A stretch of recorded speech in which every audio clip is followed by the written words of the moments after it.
My name is Whitney, and I work in the Adult Services Department at Columbus Public Library. This is the second video in our Unknown Columbus series, where we feature information found in our Genealogy Department and perhaps some other local organizations that hold historical materials. I'd like to share information about Horace King and his impact on local history.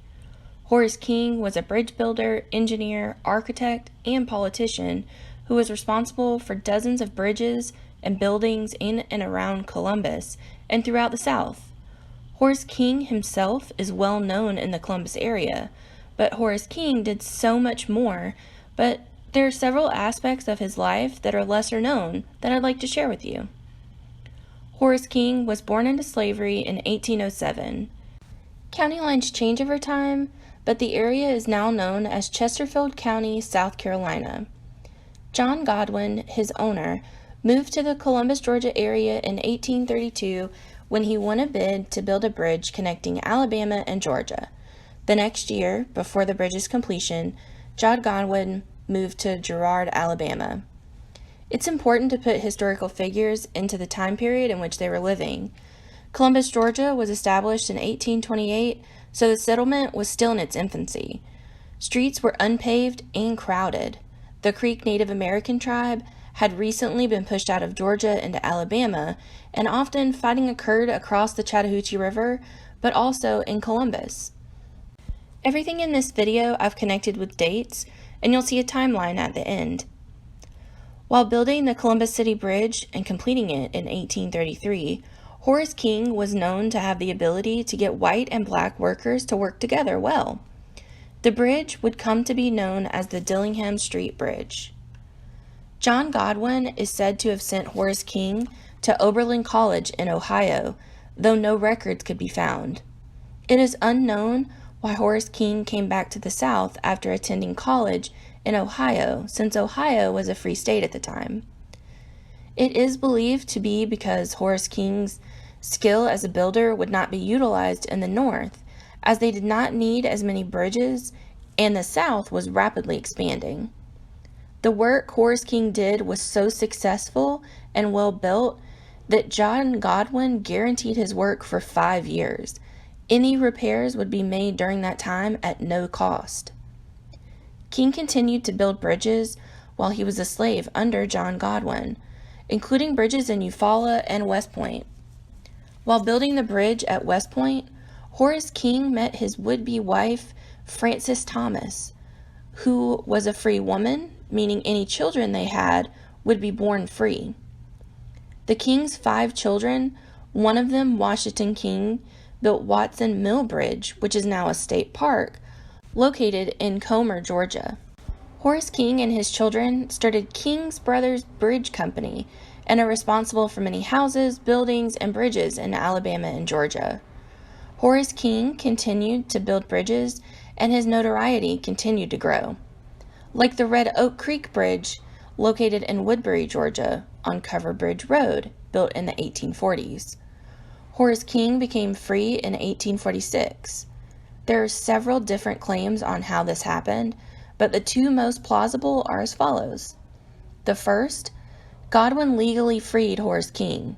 By law, slave states did not allow freed slaves to stay in the state because they feared that they would cause dissatisfaction among other slaves. So once freed people had to leave that state. With influential friends, Godwin had a law passed in Georgia and Alabama that allowed King to stay and do business in those 2 states. Georgia and Alabama required a $1,000 bond from John Godwin for Horace King to stay in those states. The second is that Horace King bought his own freedom, as he stated he did later in life.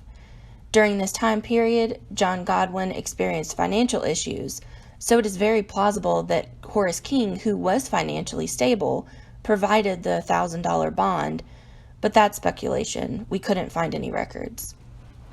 A business acquaintance was known to mention that Horace King worked on the Alabama state capitol after its fire damage in 1849, 12 years before the Civil War. He had no idea that a short time later he would serve as a member of the state legislature that utilized that building for their legislative meetings. Horace used a structural element known as the cantilever so that the staircases appeared to float without any central support. The Civil War was from 1861 to 1865. In 1864, Horace King's home was raided by Union soldiers where they took 2 mules, various pieces of farm equipment including a wagon, various farmed and bought food, clothes, bedding, cooking utensils, and tableware. As stated in Bridges' Deep South Rivers, which we'll mention later, Frances King, Horace King's wife, asked if there were any Masons present during this raid. One soldier answered yes, and Frances stated that her husband was a Mason and so was her father, and that she ought to be protected because of that. So that officer made them give them back 2 sacks of wheat byproducts.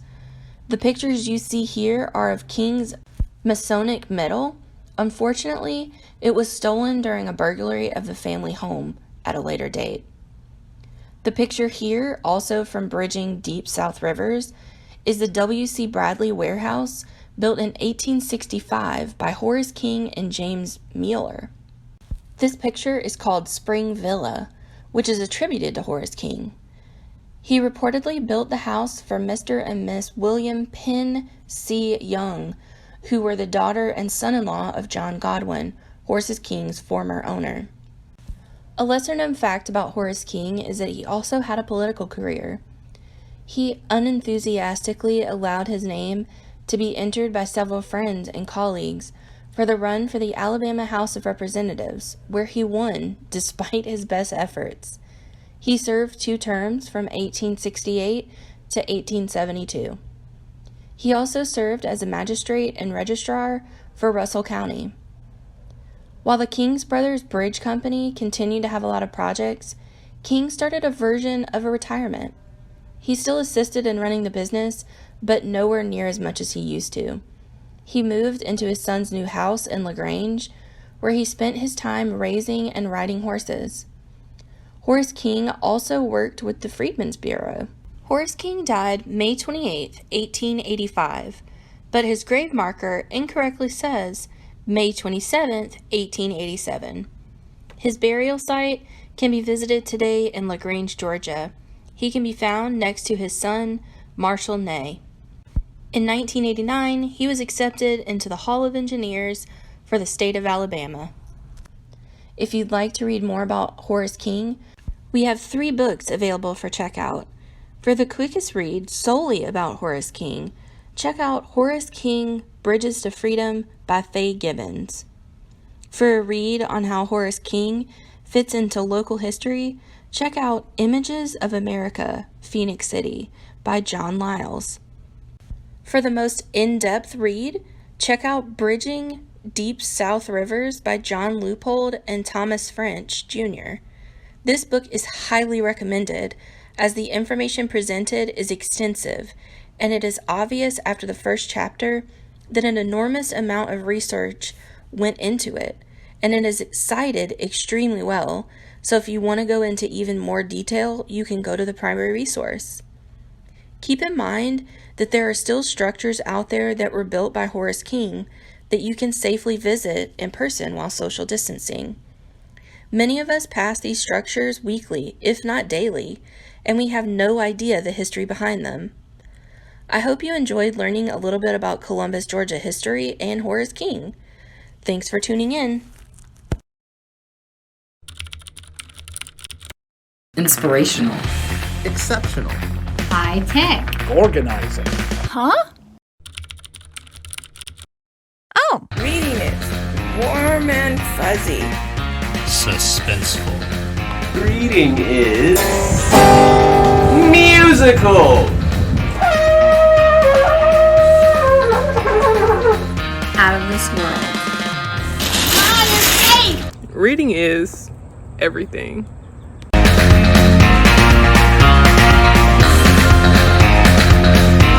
The Summer Reading Challenge.